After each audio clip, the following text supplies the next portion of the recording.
Welcome to the Tech Blog Writer Podcast, your guide to future tech trends and innovation in a language you understand. Now, over to your host, Neil Hughes. Welcome back to the Tech Blog Writer Podcast. I think I've already told you this once, but last week I thought my head was going to explode after working from 5:30 a.m. till 10 p.m. every day. But as my friends in the US have taught me, you got to work hard and play hard to get what you want in this life. Because of that, I thought I'd treat myself and my boy. So next week, I'm going to sunny Croatia with my boy. And I say boy, he's now 18 years old. How did that happen? He's now at my forever mental age, so I'm sure we're going to get along just fine. So although I am a tech guy, I'm going to try and get off the grid, do some zip lining, whitewater rafting, sea kayaking, and maybe a few geeky Game of Thrones tours while we're there as well to recharge my mojo. And I will update pics of my adventures on Instagram for any of you out there, for any of you voyeurs out there, which is just at Neil C. Hughes. And if you are in the area, you got any tips, or you just want to meet me for a drink, or even say hello, let me know. But this week, I'm recording double the number of episodes as usual to make sure you've got plenty to listen to while I'm away. So don't worry, I won't be leaving you with nothing to hear for a week. I do take serving you, my loyal audience, very seriously. But enough of my ramblings. You can tell I was in a dark room not talking to anyone all last week, can't you? I'm eager to talk now, like bouncing off the walls. But today's guest is Alicia Williams, and she's the co-founder and CEO of Aliste Marketing, she has a passion for helping startups emerge from stealth mode. And she first appeared on my radar when I saw that she talks about how to actually market whilst in that stealth mode when you haven't got a brand, and also marketing using sensory experiences.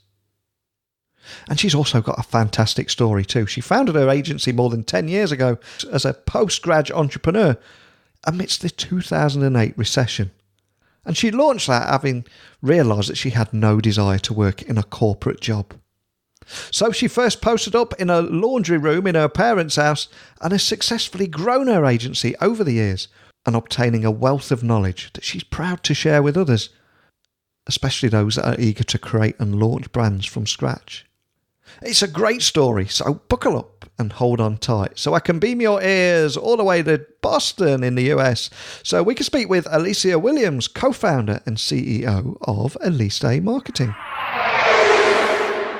So a massive warm welcome to the show, Alicia. Can you tell the listeners a little about who you are and what you do?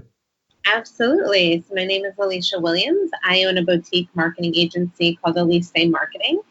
We are based in Boston. However, we serve and work with clients across the nation, develop their story, understand who actually cares about what their story is, and tell it to the right crowd in the right way to really build up their brand and, most importantly, convert the right audience. So we have a lot of fun working with emerging brands and startups and learning kind of what makes their passion help drive their business. And you've achieved incredible success and have your own fantastic story too. And one of the reasons I love recording this podcast every day is trying to find a little bit more about the story behind our guest's success. So you founded your agency more than 10 years ago as a postgrad entrepreneur amidst the 2008 recession, which must have been daunting on its own, and had no desire to work in a corporate job. So can I take you back in time and ask you to share your story for anyone that just wants to be inspired by someone else before taking that leap themselves? Sure, absolutely. And it's funny because my job is to dig deep into other companies and learn their story and pull that story out. And I fell victim on my own story because when I first started, I never told it because I didn't realize that was kind of the golden nugget that defined who I was and why people wanted to work with me. And so I'm happy to kind of go back in time and share that with you. Now I see the value. Before I was living it. So it didn't seem like a glorious story at the time. But yeah, my background is marketing and PR. I was fascinated with the world of public relations and how you can spin something to really hit the right audience. And when I graduated a semester early, and It was 2008. It was a really hard time in the economy for new entry-level positions. And I would be, submitting my application and going on 20 plus interviews a week. And I remember sitting in the room prior to being interviewed, and out walks, someone twice my age, who most likely was a high-level CMO who just got laid off. And they were in an interview room for an entry-level position at $35,000 a year. And of course, when I walked into that room, they asked, what's your experience? What could you do? Have you had any experience leading a global team? And I just had to laugh to myself. It's like, I just graduated. Of course, I have never managed a global team. But it became really discouraging because every time I would apply for these positions, I would be faced with an email saying that we've gone with another candidate that's more qualified. And the turning point for me was realizing that there's absolutely no way I could compete with somebody that had twice, the years on me, that was coming from that CMO position and willing to take a pay cut and a role cut in order to make their own living. That, when I went on to this one interview, the gentleman had said to me, well, we'd love to hire you. Your personality is a great fit for this culture. However, you just don't have enough experience. And it just clicked. I was like, well, you know what? I can't get experience if nobody hires me, can I? Yeah. And it was that was a defining moment for me. I at the time I was living with my parents. I was 21. And I had sat down with my parents who had heard me say this to the gentleman, and they had laughed and said he definitely didn't get that job. But my dad had said, what do you want to do? I'm like, I don't know. But every time I go into these interviews, I hate it. And I never want to sit in a cubicle. And I just don't think any of this stuff would make me happy. And my parents had been the first to encourage me, then go do your own thing. Start your own business and do what you want to do. And so I love challenges. So I drowned myself in freelance books, startup books, business for dummies. And I went to networking events every night of the week. And I met people and I learned their stories and I understood how they talked and what they did. And it started slowly becoming my, springboard for getting clients and starting out small. And my first client I got was a content writer for a website. Social media, everyone thinks, oh, you're young, you grew up with social media, and that wasn't the case for me. Social media literally was just starting. Twitter had just come out. Facebook was just converting to allow businesses, not just college students on it. So I stepped in on the ground floor and, learned everything I know today from pushing myself to go to events and conferences and read so much reading and honestly become a sponge to be who I am and to run a business. And now jump ahead a decade, I'm so happy that I had those failures and I had that experience. And I am even more ecstatic that everybody turned me down for that 9-to-5 job, because it would have been much harder to follow my entrepreneurial fire if I had a paycheck to turn down at that time. Absolutely. It's strange, isn't it, how sometimes the universe gives you that gentle nudge in the right direction to make sure. Absolutely. And you hear everybody saying you're crazy for starting a business in the recession. And honestly, the majority of businesses started from recession just out of pure necessity. Either, people got laid off or they were in my situation and they just graduated. And you can't just sit around and apply for jobs. You have to make your own path and your own money. And so for me, it was, I had no choice. I could either sit there or I could do something. And I'm really happy that I had the support system around me to kind of light that fire and do it.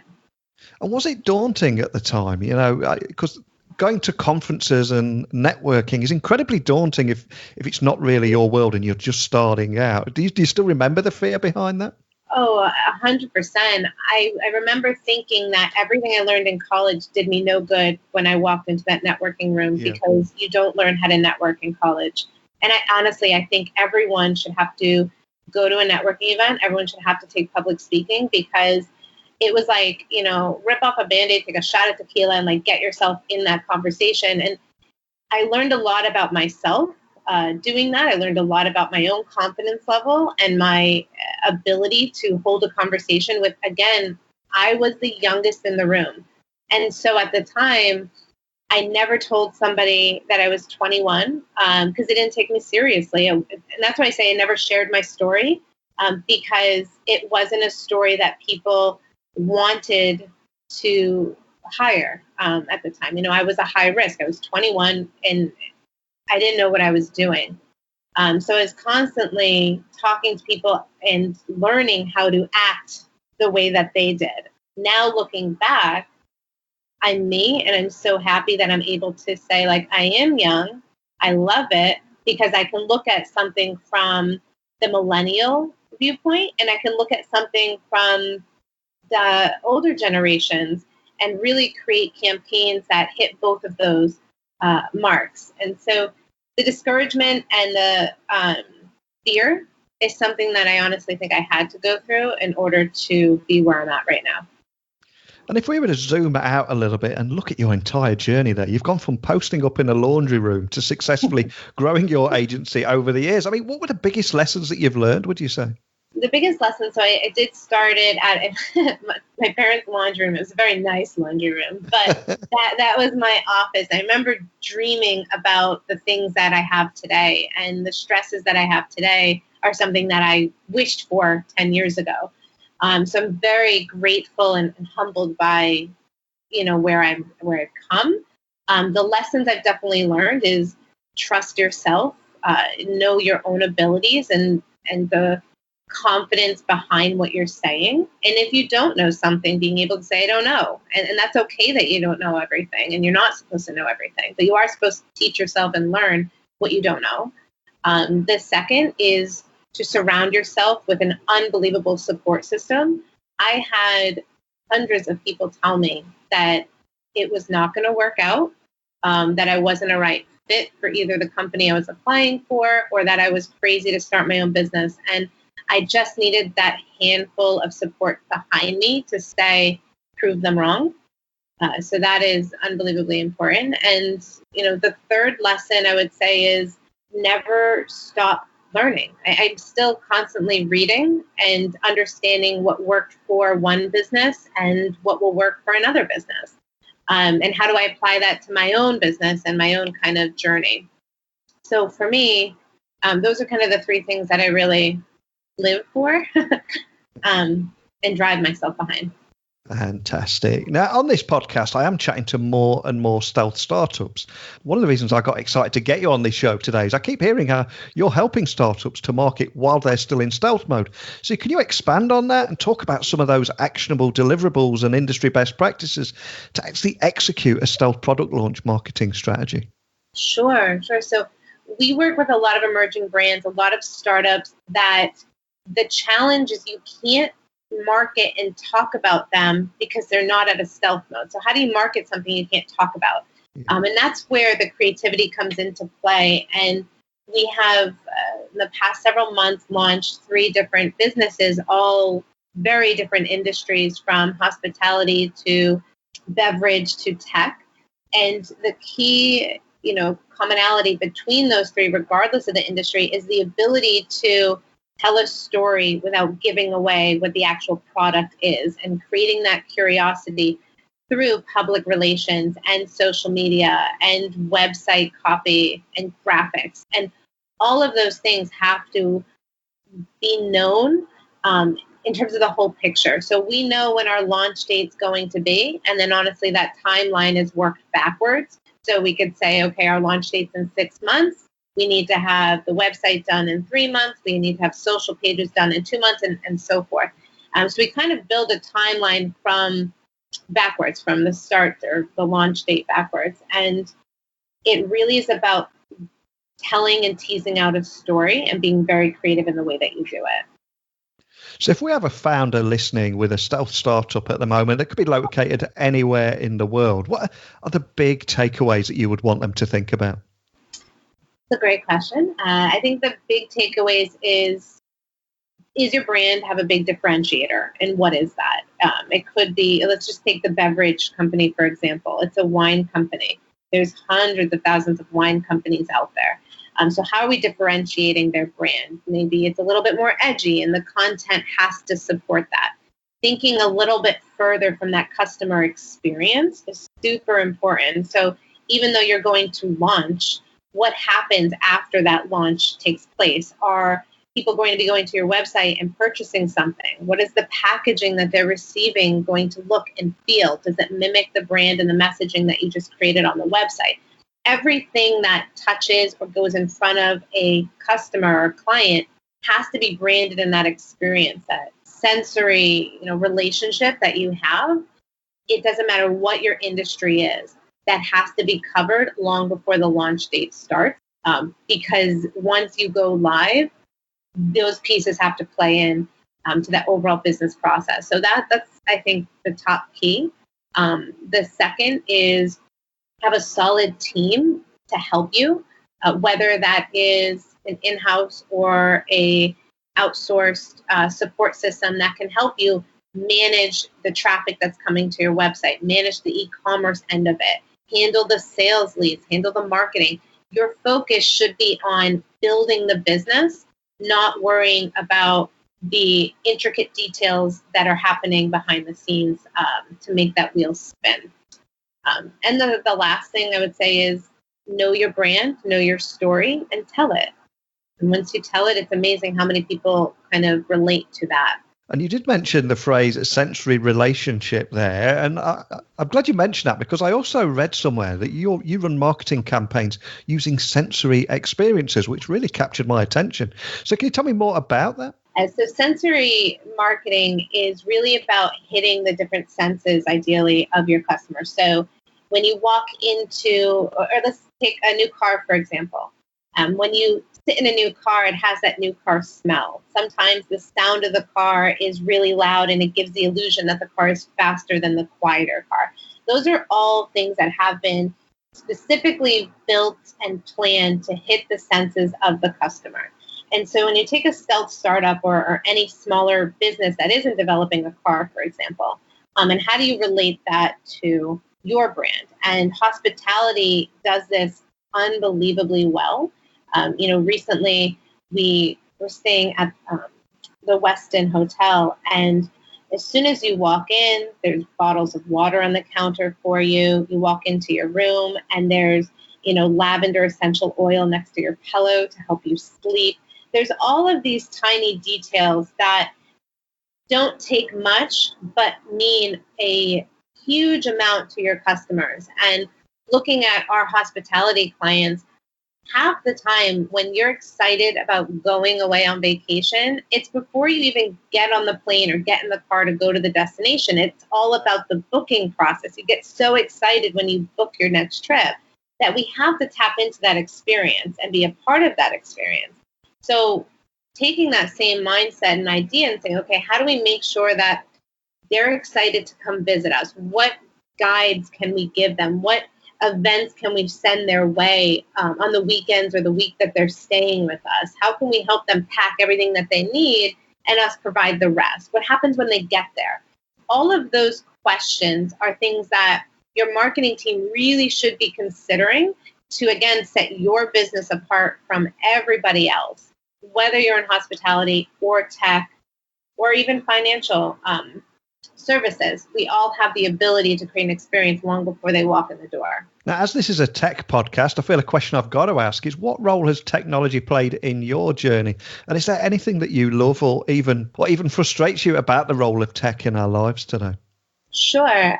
So technology is huge in how we run our business. We have built a team and remained very lean and mean throughout this last decade because of the technology that we use. Having a very solid business process system that can automatically happen regardless if I'm in front of my computer or not is essential to being able to scale the business that we have without hiring more and more people. We rely heavily on the software for our clients to have their consistent messaging going out, to be able to track every single thing that we do. All comes down to the technology that we use. Managing hundreds of different tasks for each client comes down to the technology. What frustrates me isn't a specific software or a tech piece, but it honestly comes down to kind of personal interaction and the ability to still have a conversation outside of technology, I think is really important. And the ability to still write like we were taught years ago and not in acronyms. So I'm not really frustrated at tech. I'm just frustrated that, or honestly scared that the loss of writing and cursive and handwritten notes is kind of not there anymore. You know, we send a handwritten note to our clients and it gets an overwhelming amount of excitement because nobody has that. Even birthday cards, for example, are all e-bites coming in, which is great. But every once in a while, it's nice to just have that face-to-face sit-down or that handwritten note. So I think there's a place for technology and there's a place for, if you want to say, quote unquote, the traditional communication methods, and how you marry those together is really imperative in kind of your branding as well. But yeah, I think that would be my frustration with tech. No, that's one I share with you as well. And I think getting that balance right is a lot harder than a lot of people realise. Now, I also read that you're working with a tech company to help develop the global launch strategy for debuting the world's first hydrogen-powered electric vertical takeoff and landing vehicle. I mean, that sounds incredibly cool. You've got to tell me more about that. Absolutely. So the company is the first hydrogen-powered vertical takeoff air mobility vehicle. It is probably one of the most interesting and exciting projects that I've been a part of. We've had the honor of being a part of a collective group of unbelievable minds behind the public relations and the sales and the marketing to launch the vehicle into a totally new industry. And this really comes into play when we talk about tease marketing and stealth marketing. Is for almost a year, we've been working alongside the team on how do we market this without telling people what it is. And that has been a really fun experience, a very challenging experience as well.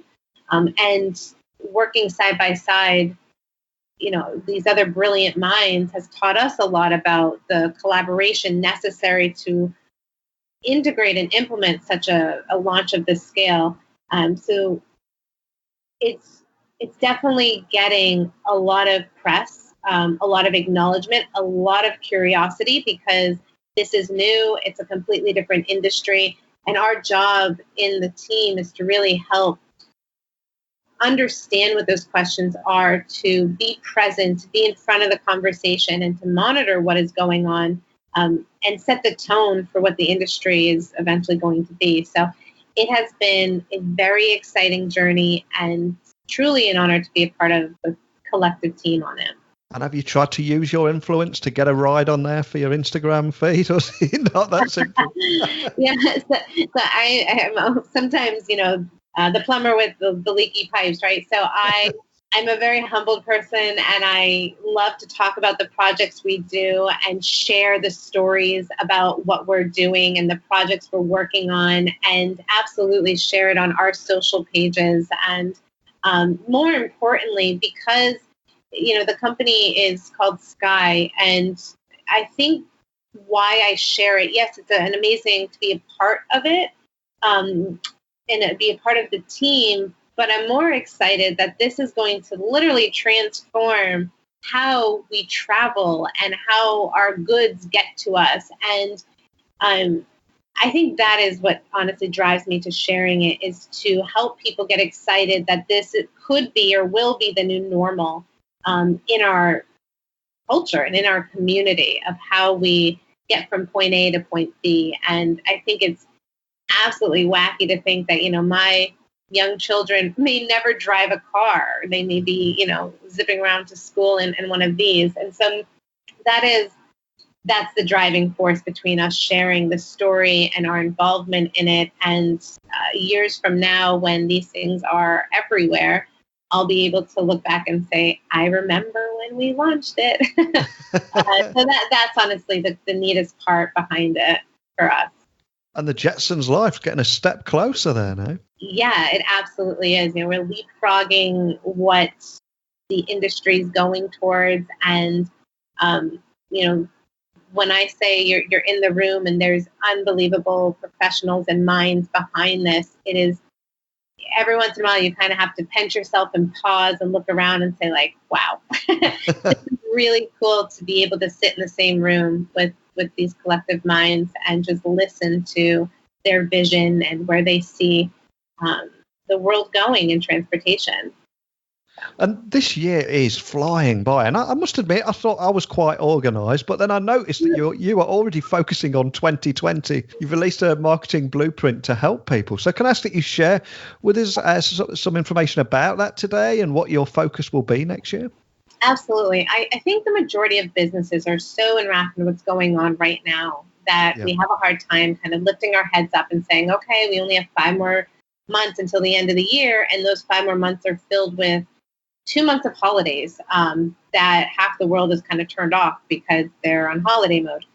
So for us, we really don't have a downtime. There's not an off season for us, but the summer we utilize the extra time that we do have to map out what's worked so far and what do we want to change and invest in for 2020. And our heads have been really on understanding where the trends are going, looking back on everything that we've produced and what our clients have produced.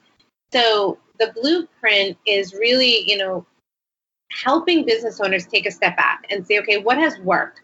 What are the numbers behind the stuff that we're doing? How much stuff do we have in our arsenal that we could literally revamp and revise and reutilize for next year? And that is something that I think so many companies are focused on, all the new stuff that they have to create, all the new videos and new blogs and new white papers. And we need to redo the website instead of saying, wait a minute, we have 4 years of unbelievable blog content that we've already paid for and worked on and created.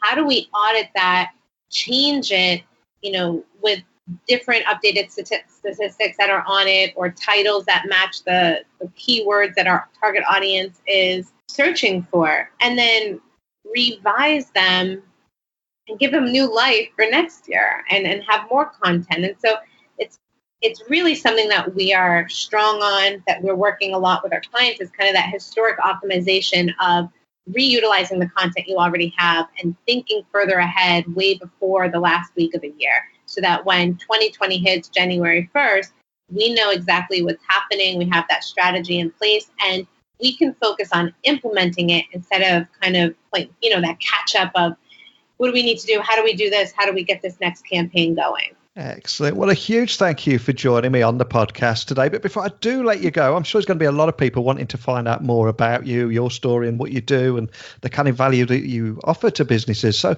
can you maybe share your web details, social channels, and how people can contact a member of your team if they want to reach out? Absolutely.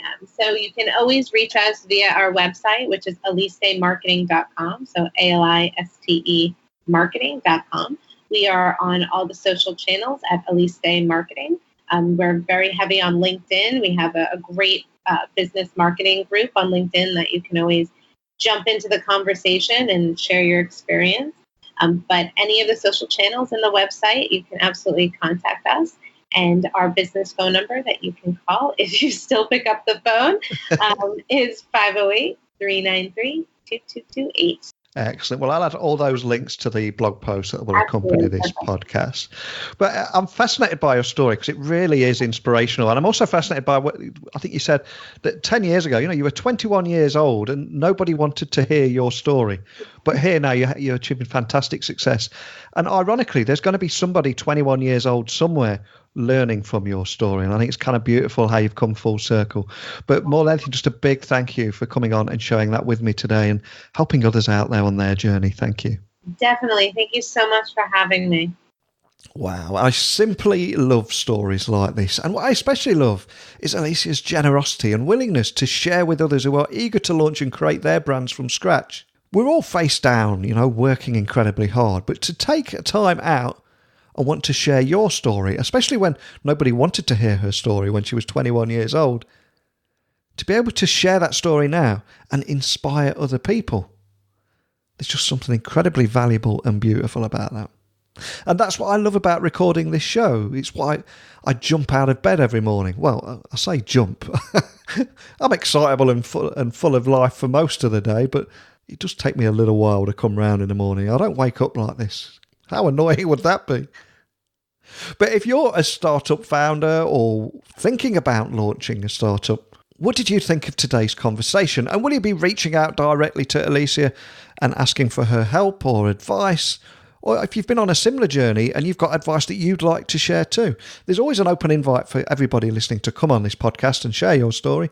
If you just want to share your comments or what you took away today, email me techblogwriter@outlook.com, tweet me at Neil C. Hughes. You find all my other social channels, all the podcasts and how you can work with me by going to my website, techblogwriter.co.uk. But I'm sure you've had more than enough of my boundless amounts of enthusiasm today, so I'm going to sneak off and return tomorrow with another guest for you all. So a big thank you for listening and for putting up with me, and I'll return tomorrow. And until next time, don't be a stranger. Thanks for listening to the Tech Blog Writer Podcast. Until next time, remember, technology is best when it brings people together.